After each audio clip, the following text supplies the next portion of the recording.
तो हेलो दोस्तों, स्वागत है आपका एक और नए लेक्चर के अंदर। मेरा नाम है सचिन भारद्वाज और आज के इस वीडियो के अंदर हम देखने वाले हैं टाइम एंड स्पेस कॉम्प्लेक्सिटी क्या होती है। अब टाइम एंड स्पेस कॉम्प्लेक्सिटी को हम पहले देखेंगे क्या होता है, देन इसके बाद इसको कैसे निकाला जाता है वो भी हम देखने वाले हैं। ठीक है,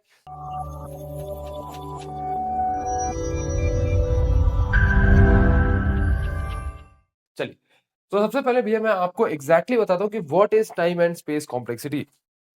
तो यार आप ऐसा समझ सकते हो, एक सेकंड, आप ऐसा समझ सकते हो कि भैया मेरा एक एल्गोरिदम है, बहुत ही प्यारा सा एल्गोरिदम है। ये नीला नीला किसने कर दिया, लाल लाल किसने कर दिया? ठीक है, मेरा एक बहुत ही प्यारा सा एल्गोरिदम है भैया, एल्गोरिदम नंबर ए। अब ये एल्गोरिदम कितने समय में एग्जीक्यूट हुआ, कितनी टाइम में एग्जीक्यूट हुआ, इसी को हम कहते हैं टाइम कॉम्प्लेक्सिटी। और ये एल्गोरिदम कितने कितने स्पेस लेगा, जब हम इसको प्रोग्राम में रन करेंगे तो कितनी स्पेस लेगा, इसको कहते हैं स्पेस कॉम्प्लेक्सिटी। और ये तो भैया बहुत लेमन टर्म्स में मैंने बता दिया। एक्चुअल इसकी मीनिंग थोड़ी सी हटके होती है। जैसे समझना समझना भैया, टाइम कॉम्प्लेक्सिटी को हम बिगो के टर्म्स में डिनोट करते हैं। भैया बिगो का फेंक के मार दिए हमको, भैया हम तो समझ ही नहीं पाए बिगो क्या होता है। बिग ओ, बिग ओ, ठीक है, इसके टर्म्स में डिनोट करते हैं क्या होता है भैया ये। जैसे फॉर एन एग्जांपल, मैंने कहा कि भैया मेरे घर से सुप्रिया के घर की डिस्टेंस है कितनी कितनी 24 किलोमीटर, मान लो मेरे घर से सुप्रिया के घर की डिस्टेंस है 24 किलोमीटर। भैया ये सुप्रिया कौन है? अरे आप में से ही कोई सुप्रिया होगी, ठीक है। तो भैया ये 24 किलोमीटर है सुप्रिया के घर की जो डिस्टेंस है, ठीक है। अब अगर मैंने कह दिया भैया कि मेरे घर से दूध वाले की, भैया दूध वाले की, अरे यार दूध लेने जाते हैं भाई, वो दुकान है अभी, यादव डेयरी है, ठीक है। तो यहां से मेरे घर से दूध वाले की यानी यादव डेयरी की जो डिस्टेंस है वो कितनी है भैया? Let us suppose 5 kilometre, let us suppose 5 kilometre. तो यहां पर ये जो डिस्टेंस है, ये जो डिस्टेंस है, इसको आप किस टर्म्स में नाप रहे हो? भैया इसको मैं किलोमीटर्स में नाप रहा हूं, किलोमीटर्स में नाप रहा हूं। तो ऐसे ही अगर मैंने कहा कि मेरा एक एल्गोरिथम है वो 1 सेकंड में एग्जीक्यूट होता है, मेरा एल्गोरिथम 1 सेकंड में एग्जीक्यूट होता है, तो इसका मतलब क्या हुआ? इसको मैं कैसे लिखूंगा भैया? अगर एक एक किलोमीटर की कुछ डिस्टेंस है या एक कुछ डिस्टेंस है, तो भैया उसको मैं कैसे लिखता हूं? 1 किलोमीटर। क्या कहता हूं? 1 किलोमीटर। तो वैसे ही अगर 1 सेकेंड या 1 आइट्रेशन या 1 का टाइम अगर कुछ उसको लग रहा है, तो हम इसको लिख देते हैं बिगो ऑफ 1। क्या लिख देते हैं भैया? Big O of 1। अभी इन सभी चीजों पर हम डेप्थ में डिस्कस करेंगे आगे, लेकिन अभी के लिए आप एक कंपैरिजन ड्रॉ करो, रियल लाइफ सिनेरियो से कंपैरिजन ड्रॉ करो कि भैया what is the time complexity and what is the big O. तो यहां पर बिगो वो नोटेशन है, क्या है भैया? बिगो इज द नोटेशन। जैसे यहां पर kilometre is the notation, notation मतलब जिस टर्म्स में आप इसको डिनोट कर रहे हो, जिस टर्म्स में आप डिस्टेंस को काउंट कर रहे हो, वही होती है नोटेशन। तो ये यहां क्योंकि किलोमीटर नोटेशन है, ऐसे ही जो बिगो है वो टाइम कॉम्प्लेक्सिटी और स्पेस कॉम्प्लेक्सिटी को मेजर करने की नोटेशन है।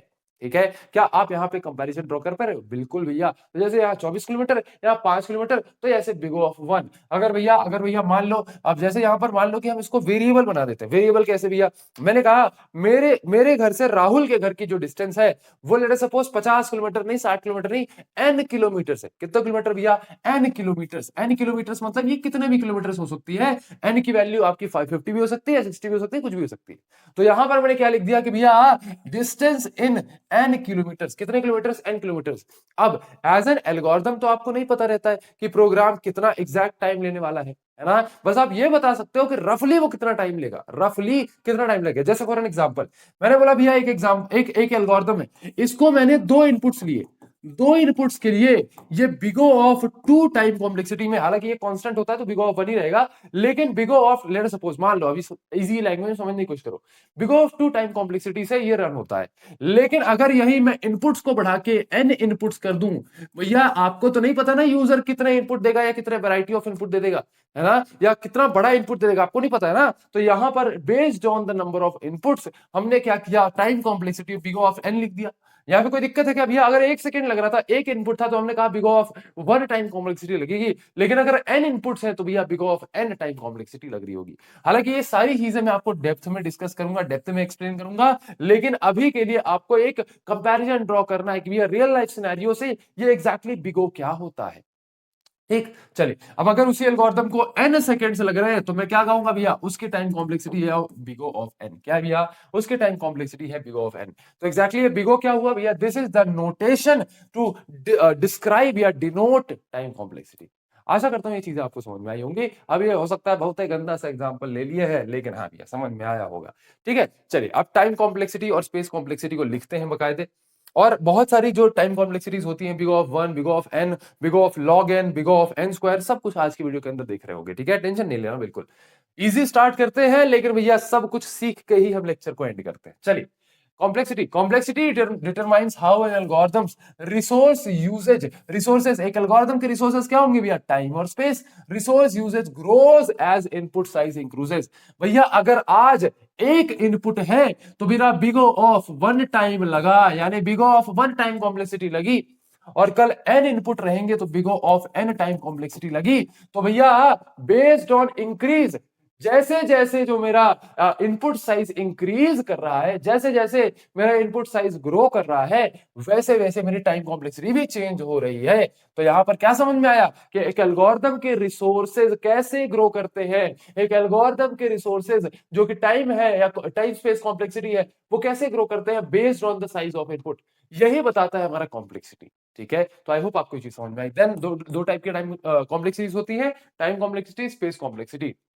टाइम कॉम्प्लेक्सिटी क्या होती है, measures the execution time of algorithm, एक एल्गोरिथम कितने टाइम में एग्जीक्यूट कर देगा, वो भैया होता है आपका टाइम कॉम्प्लेक्सिटी। स्पेस कॉम्प्लेक्सिटी क्या होता है भैया, memory used by an algorithm. अगर मैंने कहा कि मैं दो नंबर्स को इनपुट में दे रहा हूं आपके एल्गोरिथम के अंदर, तो ये दो नंबर्स को आपको स्टोर तो करना पड़ेगा ना मेमोरी के अंदर। तो यहां पर आपको स्पेस कॉम्प्लेक्सिटी भी लगेगी, मेमोरी के अंदर उसने कितना स्पेस ऑक्यूपाई किया। तो एक एल्गोरिथम कितना मेमोरी यूजेज ले रहा है, उसको हम डिनोट करते हो या उसको नापते हैं स्पेस कॉम्प्लेक्सिटी की मदद से।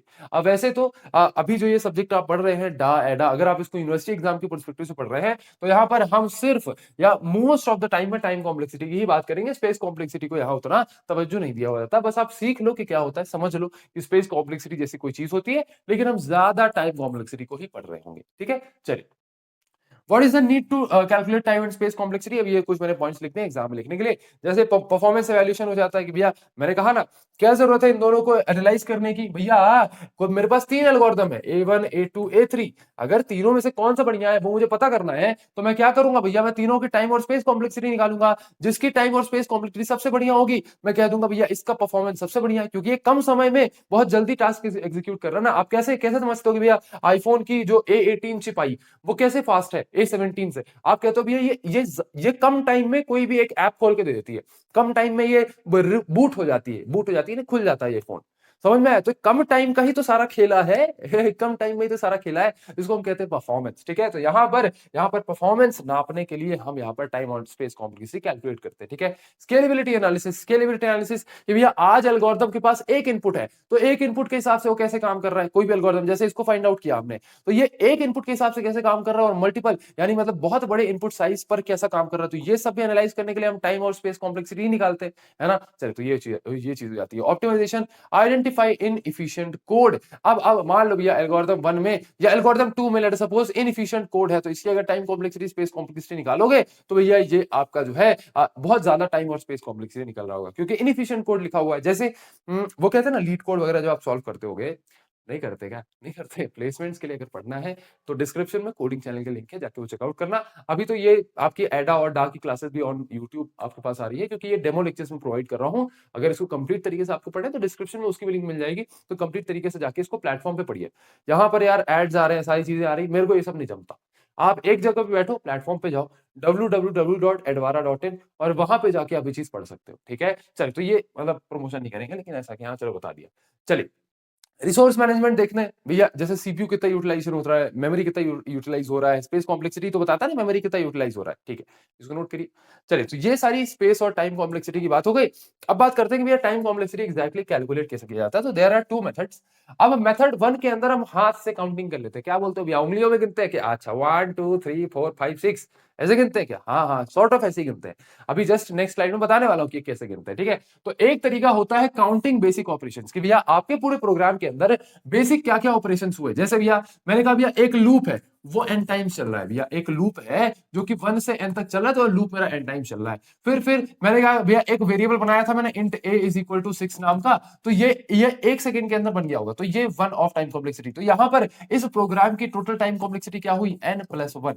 तो भैया यहाँ पर ये मैंने एल्गोरिथम लिखा छुट्टू सा, जिसके अंदर एक आपका फॉर लूप है, और लेट्स सपोज एक और आपने कुछ लाइन लिखी है, तो दोनों एग्जीक्यूट होने में कुछ टाइम लेगा। तो जो फॉर लूप है वो n टाइम्स घूम रहा है ना, तो n की टाइम कॉम्प्लेक्सिटी लेगा, और जो आपका एक सिंगल स्टेटमेंट है वो आपकी कांस्टेंट है 1 की टाइम कॉम्प्लेक्सिटी लेगा। तो टोटल आपकी टाइम कॉम्प्लेक्सिटी कितनी हो गई, बिग O ऑफ n+1। कितनी हो गई भैया, big O of n+1। Detail में बताऊंगा, परेशान मत हो, लेकिन अभी के लिए आपको समझ में आया कि भैया ये बेसिक ऑपरेशन को कैसे काउंट करते हैं। अब ये छोटी छोटी चीजें लिखी हुई है, इसको पढ़ लेना। Identify the most frequently executed statement. हाँ भैया, कौन कौन से स्टेटमेंट एग्जीक्यूट हो रहे हैं उनको काउंट आपको करना है, और काउंट करके आप उसका जो है आप टाइम कॉम्प्लेक्सिटी लिख देते हो। ठीक है, चलिए ये चीज हो गई। एंड देन सेकंड होता है, ये सबसे ज्यादा इंपॉर्टेंट है भैया, एग्जाम के अंदर ये आता ही है, using recurrence relation. Recurrence relation की मदद से आप जो है इसको फाइंड आउट करते हैं। तो हम रिकरेंस रिलेशन निकालते हैं किसी भी प्रोग्राम का। पहले आपको मर्ज सॉर्ट हो गया, हीप सॉर्ट हो गया, आपको कोई भी रिकरेंस रिलेशन दिया जाएगा, और रिकरेंस रिलेशन कभी कभी एग्जाम में दिया जाता है, कभी कभी कुछ प्रोग्राम्स का आपको खुद निकालना पड़ता है। मैं सब कुछ आपको पढ़ाऊंगा, परेशान मत हो, जितना एग्जाम में आएगा सब पढ़ाऊंगा। ठीक है, तो रिकरेंस रिलेशन आपको निकालना है, और रिकरेंस रिलेशन को आपको सॉल्व करना है यूजिंग सब्स्टिट्यूशन मेथड और मास्टर मेथड। ज्यादातर मास्टर मेथड आता है, क्योंकि पॉपुलर नेमिंग मेथड है तो ज्यादा आता है।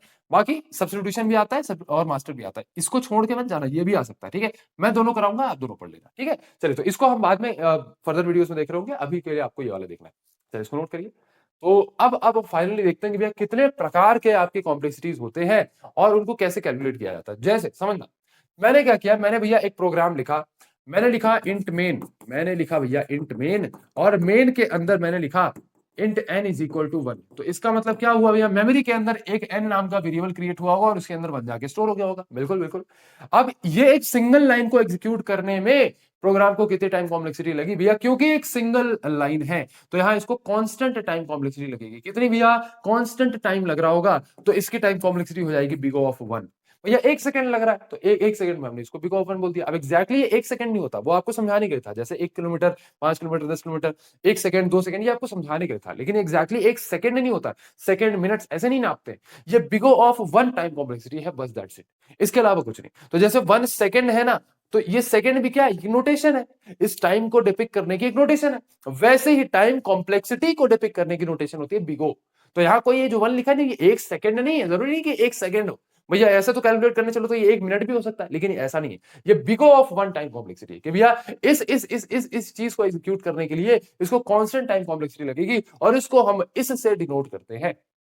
जैसे कहते हैं ना भैया, मैंने कहा कि मैं 60 सेकंड तक यहां रहूंगा, तो 60 सेकंड को मैं 1 मिनट से डिनोट कर सकता हूं, है ना, 1 मिनट से डिनोट कर सकता हूं। वैसे ही कांस्टेंट टाइम कॉम्प्लेक्सिटी को हमने इससे डिनोट किया। बस मेरे ख्याल से इससे ज्यादा एक्सप्लेन करने की जरूरत नहीं है, वरना आप भी कंफ्यूज जाओगे, और फिर वही दिक्कत होती है। ठीक है ना, चलिए, तो आशा करता हूं आपको सभी चीज समझ में आई होंगी। तो ये हो गई आपकी पहली type of time complexity, that is a constant time big O of 1। इसको नोट करिए। चलिए, next type of time complexity आ जाती है आपकी big O of n time complexity, जिसे हम लीनियर टाइम कॉम्प्लेक्सिटी भी कहते हैं। तो जनरली जितने भी लूप्स होते हैं आपके प्रोग्राम के अंदर, तो लेट्स सपोज मैंने एक लूप बनाया फॉर, ठीक है, int i is equal to 1 से लेकर के i less than equal to n। ठीक है, i प्लस प्लस, ये मेरा एक फॉर लूप है भैया। अभी तक फॉर लूप बनाते नहीं आता, अरे फॉर लूप बनाते नहीं आता भैया, और यहाँ पे आप इंजीनियरिंग कर रहे हैं, गलत बात है, गलत बात है, गलत बात है। पढ़िए भैया, फॉर लूप पढ़िए। ठीक है, तो ये बहुत बेसिक चीजें आपको फर्स्ट ईयर में पढ़ाई जाती है, मैं यहाँ पे नहीं समझाऊंगा। लेकिन आप ऐसा समझो कि एक फॉर लूप है जो कि 1 से n तक जा रहा है, यानी कि ये मेरा फॉर लूप टोटल कितने टाइम्स चलेगा भैया, टोटल n टाइम्स चल रहा होगा, क्योंकि ये टोटल n आइटरेशंस चल रहा है, n टाइम्स ये फॉर लूप रन कर रहा है। तो इसकी टाइम कॉम्प्लेक्सिटी क्या होगी भैया, बिग O ऑफ n। मतलब कि कितने साइकिल्स हुए, कितने आइटरेशंस हुए, या आसान भाषा में कहूं, आसान भाषा में कहूं कि भैया मेरा प्रोग्राम कितने स्टेप्स में एग्जीक्यूट हुआ। वहां पर एक स्टेप में हो रहा था भैया कांस्टेंट टाइम में, पिछला जो मैंने बताया बिग O ऑफ 1, एक स्टेप लग रहा था, तो एक स्टेप में उसकी big O of 1 time complexity आई। यहां इस प्रोग्राम को, इस लूप को एग्जीक्यूट करने में n स्टेप्स लग रहे होंगे, तो n स्टेप में इसके टाइम कॉम्प्लेक्सिटी क्या आएगी, बिग O ऑफ n। क्या आएगी भैया, बिग O ऑफ n। आशा करता हूं आपको चीज समझ में आए। तो ये जो आपकी big O of n time complexity होती है, ये होती है आपकी लीनियर टाइम। चलिए इसको नोट करिए। तो ये बस टाइप्स ऑफ टाइम कॉम्प्लेक्सिटीज आपको पता होना चाहिए। किसी प्रोग्राम की order of n time complexity होती है, इसको ऑर्डर ऑफ भी कभी बोल देते हैं। Big O of n time complexity होती है, किसी की big O of 1 time complexity होती है, किसी की big O of log n time complexity हो जाती है। तो इस तरीके से टाइम कॉम्प्लेक्सिटीज वेरी करती हैं। तो आज जो बेसिक जो ज्यादा यूज होते हैं वो मैं आपको बता देता हूँ। देन आती है आपके big O of n square time complexity. तो अब ऐसा समझो समझो या एक फॉर लूप को चलाने के लिए आपको n टाइम्स स्टेप्स चलने पड़ रहे थे, ठीक है। तो एक फॉर लूप मेरा n टाइम्स चल रहा है। अगर अगर इसी के ऊपर मैं नेस्टेड एक फॉर लूप और लगा दूं, नेस्टेड एक फॉर लूप लगा दूं जो अगेन वन एन टाइम्स चल रहा है, तो यहां पर आउटर वाला जब पहली बार चलेगा तो अंदर वाला एन टाइम्स चलेगा, जब आउटर वाला दूसरी बार चलेगा तो अंदर वाला फिर एन टाइम्स चलेगा, जब आउटर वाला एन टाइम्स चलेगा तो अंदर वाला फिर से एन टाइम्स चलेगा। तो यानी कि ये टोटल प्रोग्राम कितने स्टेप्स चलने वाला है, ये एन स्क्वायर स्टेप्स चलने वाला है। कितने स्टेप्स भैया, एन स्क्वायर स्टेप्स चलने वाला है ना। तो भैया ये एन स्क्वायर स्टेप्स क्या है, ये टाइम कॉम्प्लेक्सिटी। क्योंकि भैया मेरा अपना प्रोग्राम जो है वो एन स्क्वायर बार चलने वाला है। एन स्क्वायर मतलब कि एक अंदर वाला लूप तो है ही, बाहर वाला लूप भी है ना। तो बाहर वाला लूप जब पहली बार चलेगा, मान लो 1 से 3 तक चल रहा है बाहर वाला लूप, और 1 से 3 तक अंदर वाला लूप। तो जब बाहर वाला लूप पहली बार चलेगा ना, तो अंदर वाला लूप 3 बार चलेगा। बाहर वाला लूप जब दूसरी बार चलेगा तो अंदर वाला लूप फिर से 3 बार चलेगा। तो यानी कि ये बाहर वाला लूप अगर 3 बार चल रहा है तो 3 मल्टीप्लाइड बाय 3, ये आपका 9 टाइम्स टोटल आपका 9 स्टेप्स बन रहे हैं। तो यहां पर ये टाइम कॉम्प्लेक्सिटी कितनी हुई भैया, एन स्क्वायर, और ये हो गई आपकी big O of n square. तो big O of n square का मतलब क्या है, big O of n square का मतलब ये भैया क्वाड्रेटिक टाइम कॉम्प्लेक्सिटी, कि यहां पर N square times N square steps जो है मेरा प्रोग्राम चल रहा है। अगर मेरे को एक चीज बताओ भैया, अगर यहाँ पर 3 फॉर लूप होते, फॉर के अंदर फॉर के अंदर फॉर और फॉर के अंदर फिर से फॉर, अगर ऐसा ऐसा लूपिंग होता, तो इस केस के अंदर मेरे टाइम कॉम्प्लेक्सिटी क्या होती भैया, यहाँ पर 3 मेरे लूप्स अंदर से अंदर है, अंदर है, तो यहाँ पर मेरी big O of N cube जो है टाइम कॉम्प्लेक्सिटी निकल करके आती। भैया मेरे को एक चीज बताओ, ये तो लूप के अंदर लूप की बातचीत हो गई, ये नेस्टेड लूप की बातचीत हो गई। लेकिन अगर यहाँ पर कुछ ऐसा होता, मान लीजिए अगर यहाँ पर ऐसा कुछ होता है, एक सेकंड रुको, यहाँ पर मान लीजिए कुछ ऐसा होता कि मेरा फॉर लूप एक रन कर रहा है, और वो फॉर लूप मेरा यहाँ से यहाँ तक है, नेक्स्ट स्टेप में मेरा फॉर लूप एक और चल रहा है, तो यहाँ फॉर लूप के अंदर फॉर लूप नहीं है ना, तो ये एन स्टेप्स चल रहा है और ये भी एन स्टेप्स चल रहा है। तो ये जो होगा ना, ये होगा order of N plus N. क्या होगा भैया, order of N plus one. इसको आप एन स्क्वायर नहीं लिख सकते, अगर फॉर लूप के अंदर फॉर लूप होगा तो वही एन स्क्वायर होगा, एन प्लस वन इसको आप लिख रहे होगे। तो आशा करता हूं आपको इन दोनों चीजों में कंफ्यूजन नहीं हुआ, ज्यादा आपको इस पे फोकस करना है, ये आप ध्यान में रखो, ये मैं आपको जहां जरूरत पड़ेगी तो वो चीज तो मैं बताऊंगा ही। ठीक है, तो आशा करता हूं आपको ये समझ में आए। This is your quadratic time complexity, so note करिए। चलिए, तो ये जो आपका प्रोग्राम है ये क्वाड्रेटिक टाइम में आपका एग्जीक्यूट हो रहा है। क्वाड्रेटिक मतलब एन एन एन स्क्वायर भी हो सकता है, आपका एन क्यूब भी हो सकता है, इस तरीके से। देन आ जाते हैं आपका लॉग एन टाइम कॉम्प्लेक्सिटी। इसमें थोड़ा सा अटेंटिव होकर ध्यान देके इस चीज को समझना, ठीक है, थोड़ा ध्यान देके इस चीज को समझना। भैया अभी तक आपने बाइनरी सर्च समझा है क्या? बाइनरी सर्च कैसा होता है, जैसे मान लो भैया बाइनरी सर्च है, बाइनरी सर्च में बेसिकली क्या होता है, थोड़ा सा मैं बता देता हूँ, है ना। बाइनरी सर्च से आप इस चीज को ज्यादा समझ पाओगे अच्छे से। अगर मैं कहूँ कि बाइनरी सर्च की टाइम कॉम्प्लेक्सिटी कितनी होती है, तो वो होती है भैया आपकी ऑर्डर ऑफ लॉग एन। तो उसी का एग्जांपल समझते हैं।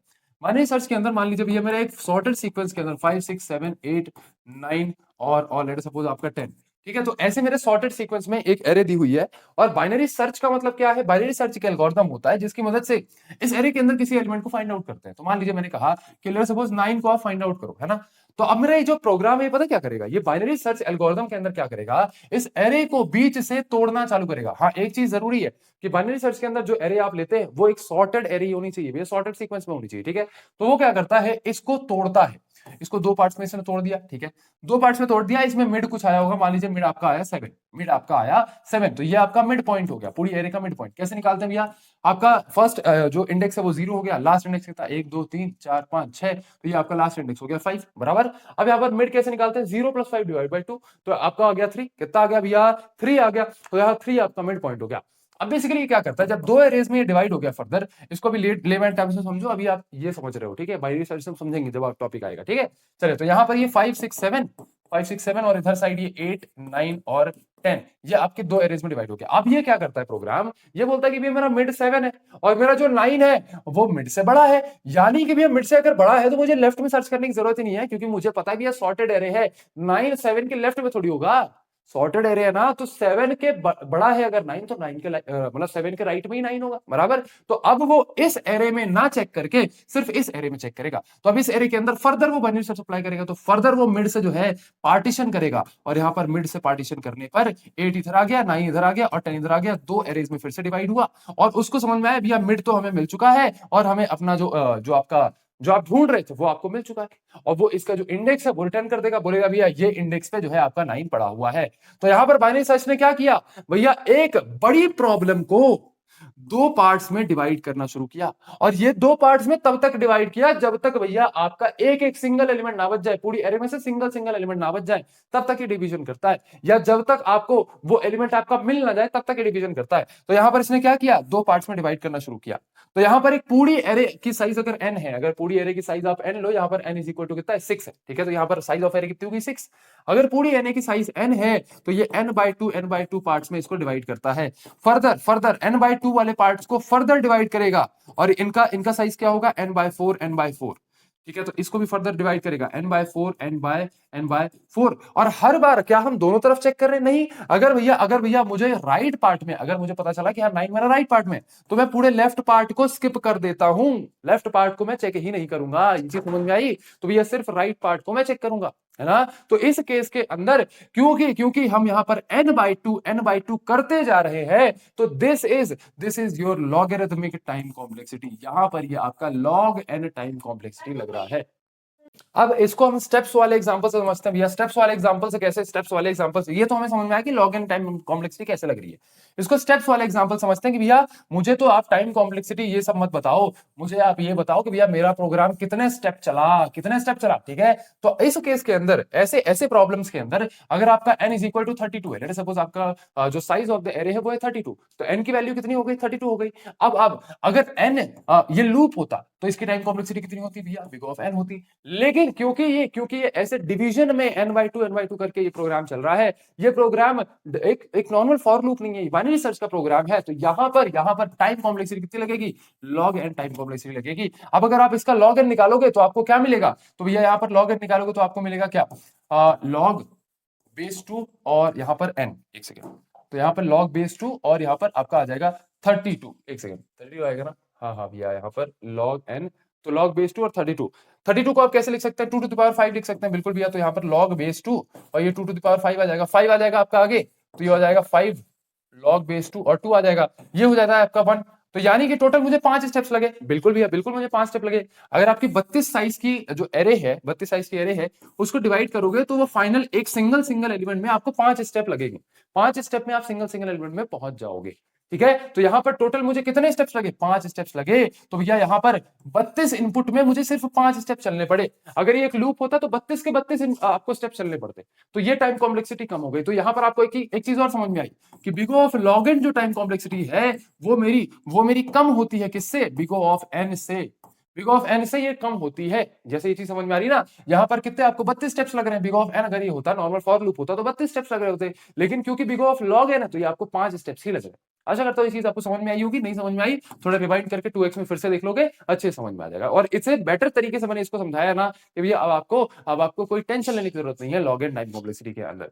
तो ये हो गया आपका, तो while लूप हम चलाते हैं और इसको n/2 करते जाते हैं, मतलब कि एरे को डिवाइड करते जाते हैं, और जब तब तक करते जाते हैं जब तक एक सिंगल एलिमेंट एक एलिमेंट ना बच जाए, ठीक है। इसको नोट करिए। चलिए आशा करता हूँ आपको ये सभी चीजें समझ में आई होंगी। एक लास्ट में एक टेबल है जिसमें मैंने जो बहुत कॉमन यूज होती हैं उनको लिख दिया है, तो इसको आप नोट कर लीजिएगा। चलिए दोस्तों, आशा करता हूं ये डेमो लेक्चर्स आपको काफी अच्छे लग रहे होंगे। डिस्क्रिप्शन में कंप्लीट बैच की लिंक मिल जाएगी, वहां से जाके आप कंप्लीट बैच पढ़ सकते हैं, या फिर आप advara.in पर जाइए, अपनी यूनिवर्सिटी सेलेक्ट करिए और अपनी ब्रांच सेलेक्ट करिए, और अपने ब्रांच के अंदर अपने सेमेस्टर के हिसाब से सेमेस्टर के अंदर जितने भी सब्जेक्ट्स वहां मिल जाएंगे वो आप जाके वहां से पढ़ सकते हैं, ठीक है। चलिए भैया मिलते हैं आपकी किसी और वीडियो के अंदर, तब तक के लिए अपना ध्यान रखिए। आपका बहुत बहुत धन्यवाद।